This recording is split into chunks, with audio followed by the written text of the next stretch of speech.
Hi again guys, so another GranTurismo 6 tuning video for you today. This time it's for the Ford Mustang SVT Cobra R. So you want your racing soft tyres as always. For the gearbox we've got the ride height.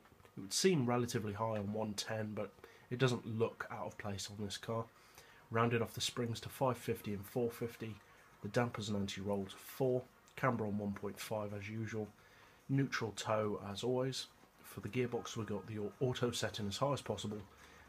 Don't think I've adjusted any of the individual gears, and I've gone for a final drive of 3.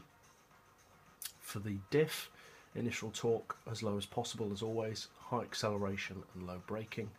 All the power upgrades obviously, and I would recommend NOS, and obviously you want weight loss. Traction control is turned off as always.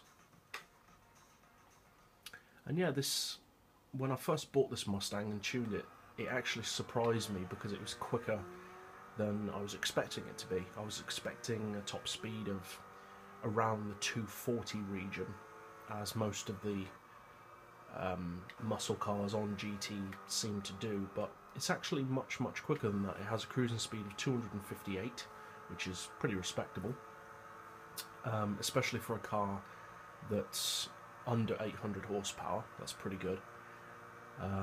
But yeah, it's actually a pretty good car. The handling is pretty good, it looks pretty nice, and the acceleration is very respectable, especially with NOS obviously. But yeah, it's quite a good car. Kind of a sleeper car, because people probably don't expect it to be quite as quick as it is. With slip, I'm not sure what it does with slip. We'll have to see when it gets into 6th gear, because I haven't driven this car in a long time. So when it gets into 6th...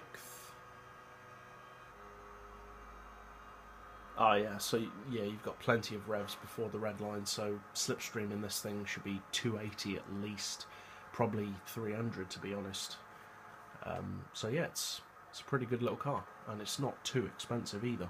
Well, it's not expensive at all, so if you haven't got one already, I would recommend buying one. In my opinion, it's probably the best Mustang in the game. Although it's not the quickest, it's the nicest overall really, but that's just my opinion. So hopefully this tune setup helps, and as always, thanks for watching.